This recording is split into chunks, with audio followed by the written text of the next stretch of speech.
안녕하세요. 시간이와 함께하는 성경 배우신 것을 환영합니다. 이번 시간에는 히브리서의 마지막 장인 13장에서 참된 예배를 주제로 함께 공부해보도록 하겠습니다. 오늘의 주요 포인트를 세 가지를 살펴보겠습니다. 첫 번째는 성도의 삶으로 드리는 예배입니다. 저자가 10장에서는 교회에 모여서 드리는 예배에 대해서 강조했다면 이번 13장에서는 성도의 삶에서 드려지는 예배에 대해서 설명해 줍니다. 두 번째는 그리스도의 수치에 동참하는 삶입니다. 저자는 11장에서 나왔던 모세처럼 믿음의 모원들처럼 예수님과 함께 고난받는 것을 기쁨으로 여겨야 한다라고 합니다. 마지막으로는 입술의 찬양과 형제를 섬김으로 드리는 예배라고, 이게 바로 참된 예배라고 해줍니다. 오늘은 1절부터 6절과 7절부터 19절에서 성도의 삶으로 드리는 예배와 참된 공동체 예배에 대해서 살펴보도록 하겠습니다. 이 뒤에 나오는 내용을 읽지 않는 이유는, 뒤에 나오는 내용은 저자가 다른 성도들에게 문안하는 그런 결론적인 내용이기 때문에 이 19절까지만 함께 공부해 보도록 하겠습니다. 첫 번째로 1절부터 6절에서 성도의 삶으로 드리는 예배를 알아보도록 하겠습니다. 이 단락은 둘씩 한 쌍을 이루는 4개의 쌍으로 이루어져 있는 권면 단락입니다. 그리고 이 각 쌍들은 수신자들에게 동기를 부여하는 구절이 있습니다.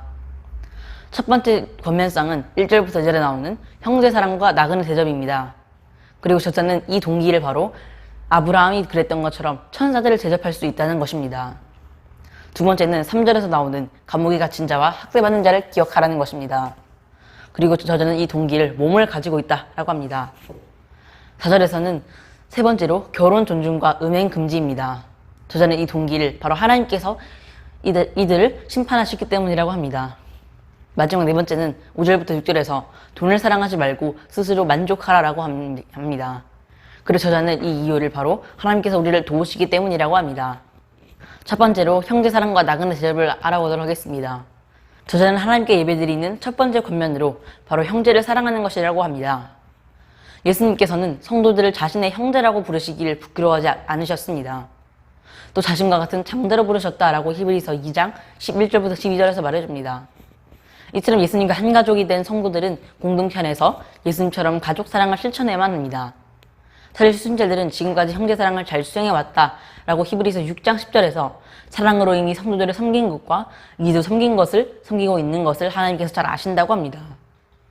그래서 저자는 이 행동이 계속해서 지속되기를, 형제를 사랑하는 행동이 앞으로도 계속되기를 권면하고 있는 것입니다. 첫 번째는 형제 사랑이었다면 두 번째는 공동체 내 형제뿐 아니라 외부에 있는 나그네들도 이 돌봄이 필요하다는 것을 말하고 있습니다. 그때 당시 히브리서 수신자들을 섬기는 목회자들은 히브리서 수신자들에게 돌아다니면서 사역을 했습니다. 그래서 나그네를 섬기는 사역은 꼭 필요했던 매우 중요한 사역이었습니다. 공동체 내 형제보다 공동체 밖의 나그네들을 섬기는 것은 오히려 더 소홀히 하기 쉽습니다. 하지만 성도의 참된 대접의 가치는 바로 나그네를 대접하는 것에서 진가가 드러나게 됩니다. 사실 믿음의 선조 중 하나였던 아브라함은 나그네를 귀히 대접하다가 자기도 모르게 천사를 대접했다라고 창세기 18장에서 말했습니다. 그래서 저자는 이런 말씀을 통해서 보상을 바라지 않고 하나님의 말씀에 순종하는 대접은 전혀 기대하지 않는 축복의 결과를 가져온다는 사실을 강조합니다. 또한 예수님께서도 마태복음 25장 40절에서 지극히 작은 자 하나에게 하는 것이 곧 내게 하는 것이니라 라고 하셨습니다. 두 번째는 바로 감옥에 갇힌 자와 학대받는 자를 기억하라고 권면하는 것입니다. 굶주림과 헐벗은 옷을 줄 수밖에 없었던 1세기 당시 수감자들의 상황을 비추어 본다면 그 수감자들을 섬기고 돌보고 기억하는 것은 매우 중요한 것입니다. 물론 수신자들은 이미 감옥에 갇힌 자들을 동정했고 그들의 동료가 되기도 했습니다. 그럼에도 저자는 이 행동을 계속해야 함을, 특히 함께 갇힌 것 같이 돌보아야 한다는 것을 강조합니다. 수신자들에게 요구되는 것은 자신이 감옥에 갇힌 것처럼 감옥에 갇힌 자들과 함께 동질감을 가지고 동정하는 것입니다. 저자는 또한 학대받는 자들을 기억하라고 합니다. 이는 수신자들은 이미 경험했던 고난을 회상케 합니다. 수신자들은 이미 비방과 환난의 구경거리가 된 적도 있었고 그들의 동료가 되기도 했었습니다. 따라서 수신자들은 그 몸으로 직접 경험한 그것처럼 학대받는 자들을 잊지 말고 계속해서 관심을 기울여야 합니다. 세 번째는 4절에서 성과 관련된 권면을 가족관계로 설명합니다. 결혼은 하나님께서 세우신 제도고 따라서 하나님의 백성 우리가 그 제도를 존중하는 것은 당연한 것입니다. 이에서 나오는 침소를 더럽히지 말라라는 음행을 금지하는 권면은 앞서 나온 결혼 존중에 대한 내용의 구체적인 의미를 밝히고 있습니다. 수신자들 당시에는 결혼 외에도 부적절한 관계가 널리 행해졌다는 것을 고린도서에서 바울이 자세히 말해줬습니다. 하지만 그리스도인들에게는 세속적인 경향이 허락돼서는 안 됩니다. 왜냐하면 하나님께서 음행하는 자들과 간음하는 자들은 반드시 심판하실 것이기 때문입니다. 끝으로 5절부터 6절에서는 탐욕과 관련해서 권면합니다. 5절에서는 돈을 사랑하지 말라라고 합니다. 이는 당시 윤리적 가르침의 중요한 덕목입니다. 바울은 디모데에게 돈을 사랑함이 일만하게 뿌리가 되며 이를 탐내는 자들은 믿음을 떠난다 라고 디모데전서 6장 10절에서 말한 적도 있고, 또 주님이 형제였던 야고보는 욕심이 잉태한 즉 사망에 이른다 라고 하면서 돈을 사랑하는 결과가 바로 죄라고 암시시키고 있습니다. 수인자들은 이미 재산을 빼앗기는 경험을 했었고 이조차도 기쁘게 여겼습니다. 왜냐하면 그들은 더 나은 것이 있는 줄 알았기 때문입니다. 하지만 이제 그들은 점차 다가오고 있던 박해 때문에 돈에 대한 관심이 더 커졌고 더 나은 것을 보는 믿음의 눈이 가려졌습니다. 하지만 돈을 사랑하는 경향은 형제 사랑을 위축시키고 오히려 재물의 유혹으로 형제 사랑과 이웃 돌봄은 더욱 줄어들게 합니다. 그래서 예수님께서도 하나님과 재물을 겸하여 섬길 수 없다라고 마태복음 6장 24절에서 말씀하셨습니다. 이어서 저자는 바로 지금 가지고 있는 것으로 만족하고 자족하라고 합니다. 이 둘째 권면은 첫째 권면을 더욱더 강화시키는 것입니다. 지금 가지고 있는 것에 만족하지 못하는 자들은 자신을 위해 더 많은 것을 얻으려고 하기 때문에 첫 번째 권면에서 말한 것처럼 돈을 더 사랑하게 하고 형제를 위해 나누지 못하게 합니다. 그런데 저자는 우리가 만족할 수 있는 근거는 우리가 가진 것이 많음에 있는 것이 아니라고 합니다. 최고의 부자였던 솔로몬은 오히려 모든 것이 헛되다라고 하면서 재물이 많을수록 공허함도 커진다고 합니다.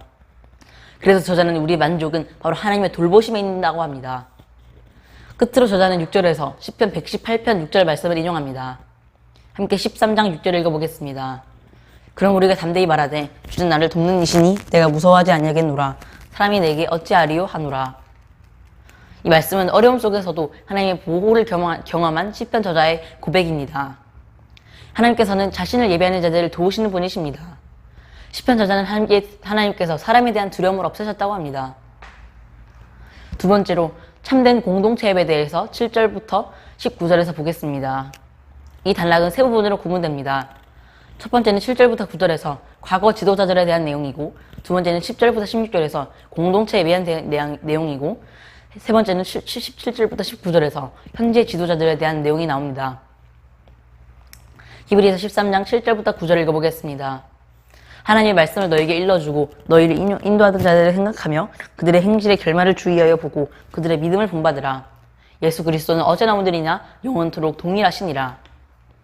여러 다른 교훈에 이끌리지 말라. 마음은 은혜로서 굳게함이 아름답고 음식으로서 할 것이 아니니 음식으로 말미암아 행한 자는 유익을 얻지 못하였느니라. 먼저 7절에서는 너희를 인도하던 자들, 즉 교회 인도자들은 11장의 믿음의 부분들처럼 그들의 행실로서 믿음을 확증한 믿음의 부분, 믿음의 사람이었습니다. 아마도 그들은 어려운 시련에도 불구하고 흔들리지 않은 신앙생활을 살다가 죽은 지도자들로 보입니다. 그런데 이 지도자들에 대한 내용에 이어서 예수 그리스도께서는 어제나 오늘이라 동일하신 분이라고 합니다. 왜 갑자기 지도자들에 대한 내용에서 뜬금없이 예수님께서는 동일하신 분이라고 하는 것일까요?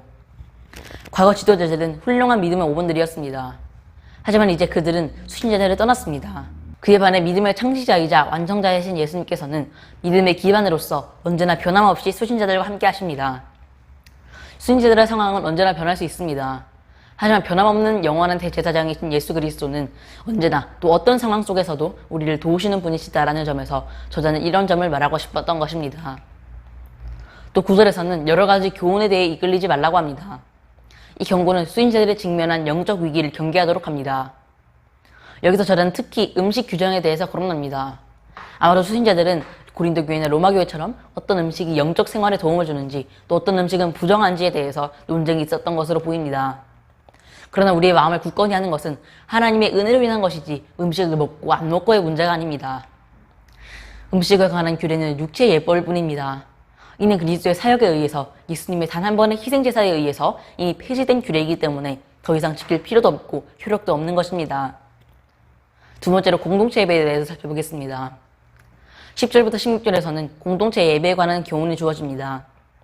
먼저 10절에서는 우리에게 재산이 있다라고 합니다. 이 제사는 바로 그리스도의 희생제사를 비유해서 상징적인 의미로 사용하는 것입니다. 유대교에서 제사장들은 성소를 섬기고 그 제물을 먹을 수 있었지만 정작 새 언약에서는 그 제물을 먹을 권한을 받지 못했습니다. 유대교 제사장들, 즉 저자가 말하는 눈에 보이는 장막의 예배만을 고집하는 자들은 실체가 아닌 그림자들을 쫓고 있는 자들입니다. 하지만 실체가 왔기 때문에 그림자는 지나가야만 하는 것입니다. 제물로 바친 짐승의 육체는 성문 밖에서 불사른다라고 합니다. 광야에서 이스라엘 백성들은 진을 벗어나면 그들은 부정하게 여겨졌습니다. 그렇기 때문에 다시 들어오기 위해서는 정결 의식을 행해야 했고 레위기 16장 28절에서 그의 몸을 씻은 후에 진영에 들어갈지니라 라고 했던 것입니다. 따라서 예수님께서 예루살렘 성 밖에서 고난을 받으시고 죽으신 것은 바로 그분의 제물이자 자신의 육체인 자신의 몸은 바로 전통에 의하다면 부정한 것이고 불결한 것입니다. 그러나 역설적으로 새 언약 아래에서 우리를 거룩하게 한 것은 바로 다름 아닌 예수님의 육체였습니다. 히브리서 13장 12절부터 13절 읽어보겠습니다. 그러므로 예수도 자기 피로써 백성을 거룩하게 하려고 성문 밖에서 고난을 받으셨느니라. 그런즉 우리도 그의 치욕을 짊어지고 영문 밖으로 그에게 나아가자. 이처럼 예수님의 죽음은 구약의 예배에 관한 모든 것을 종결하는 것입니다. 따라서 그리스도인들은 구약의 성소와 제의적인 활동에서 위안을 얻어서는 안 됩니다. 우리는 오히려 신 밖으로 나가서 예수님과 함께 그 수치를 당해야 합니다. 즉 예수님께서 말씀하신 자기 십자가를 지고 좁은 문으로 들어가는 것입니다. 당시 유대교 체제에서 진 밖으로 나가는 것은 부정한 것이었습니다. 일찍이 모세는 그리스도의 수치에 동참하는 모범을 보였습니다. 저자는 히브리서 11장 26절에서 모세는 애굽의 모든 부하보다 그리스도를 위하여 받는 수모를 더 큰 제물로 여겼다고 했습니다. 이제 수신자들도 그리스도의 수치를 짊어지고 그분께 나아가야만 합니다. 수신자들에게 이것은 바로 유대교의 옛 희생제사를 단절해놓고 다시 그것으로 돌아가려는 것이 아니라 저주받은 자로 간주된 예수님과 일체되는 것을 뜻합니다. 수신자들은 유대교로부터 내려오는 그런 압박과 수치를 피하려고 타협해서는 안 됩니다. 전통적인 유대교 제자가 안전을 제공한다 할지라도 그 허망한 길에서 나오는 참된 안전과 기쁨을 주시는 예수님께 나아와야 합니다. 15절부터 16절에서는 새 언약 아래에서 드려지는 예배를 두 가지로 규정합니다. 첫 번째는 찬양의 제물로 드려지는 예배고 두 번째는 선을 행함과 나눔으로 드려지는 예배입니다. 그리스도의 희생제사는 그리스도인이 하나님께 담대히 나아가 찬양의 제물을 드릴 수 있도록 해줍니다. 그런데 그리스도인들이 드려있는 그 찬양 예배는 늘 드려져야 하고 지속적으로 드려지는 것입니다. 그래서 저자는 찬양의 내용을 그분의 이름을 증언하는 것이고 그것을 바로 입술의 열매라고 합니다. 그리스도인들이 드려야 할 참된 예배는 바로 입술의 찬양뿐만이 아니라 그 예배는 바로 선을 행함과 형제를 돌보고 또 나눔으로 시행되었을 때 하나님이 기뻐하시는 예배가 될 수 있습니다. 앞서 저자는 사랑과 선한 행동을 공동체적인 관점에서 모임의 중요성과 함께해서 히브리서 10장 24절부터 25절에서 서로 돌보아 사랑과 선행을 격려하고 모이기를 패하는 습관같이 하지 말고 더욱 그리하자라고 했습니다. 여기서도 선을 행함과 나눔은 공동체의 상황을 전제하고 있는 것입니다. 여기서 선을 행함이라고 번역된 헬라어 유포이아라는 말은 단순히 바깥의 이웃들을 섬기는 것이 아니라 공동체 내에서 형제들에게 상호 관심을 구체적으로 표현하고 있는 것입니다. 또한 나눔이라고 번역된 헬라어 코이노니아라는 말은 공동체 안에서 삶의 모든 영역을 나눔으로 이루어진다는 교제를 의미합니다. 대표적으로 사도행전 2장 44절에 나오는 믿는 사람이 다 함께 모든 물건을 서로 통용한다 라는 말씀에서 나눔이라는 말을 확인할 수 있습니다. 사실 선행함과 나눔은 그 의미에 있어서는 겹치는 내용입니다. 따라서 저자는 선행과 나눔에 포함되는 이웃사랑을 강조하는 것입니다. 그리스도인 공동체가 형제에 대한 관심을 행동으로 표현하지 않는다면 그들의 입술의 열매, 찬양은 하나님 기뻐하실 수가 없습니다. 하나님께서 기쁘시게 받으시는 예배는 찬양의 열매와 더불어서 형제에 대한, 이웃에 대한 섬김의 제물이 반드시 필요하다는 것입니다. 이제 동물을 제물로 드리는 예배는 끝이 났습니다. 그리스도인의 완전한 제사와 더불어서 이제 그리스도인에게는 찬양과 선행의 제물만이 남아 있습니다. 그리스도의 제사는 이렇게 큰 변화를 우리에게 가져온 것입니다. 이제 그리스도인들은 이 변화가 가져온 특권을 깊이 깨닫고 실제적으로 누리는 것이 중요할 것입니다. 오늘의 적용점에 대해서 살펴보겠습니다. 첫 번째는 우리는 형제 사랑과 나그네 대접에 대해서 소홀히 하지 않는가 되살아봐야 할 것입니다. 두 번째로 우리는 모세처럼 그리스도를 위해서 받는 그 수모를 기쁨으로 여기고 예수님과 함께 수치당하는 것을 기뻐하는가 되돌아봐야 할 것입니다. 세 번째로 우리는 삶의 모든 자리에서 늘 하나님을 찬양하면서 입술 열매를 맺고 있는지 되돌아봐야 할 것입니다. 이렇게 2개월이 넘는 시간 동안 히브리서의 13장에 대한 공부를 마쳤습니다. 그동안 함께 하신 하나님의 은혜에 감사드리고 또한 영상을 시청해 주시며 응원해 주시고 기도해 주신 모든 분들께도 감사드립니다.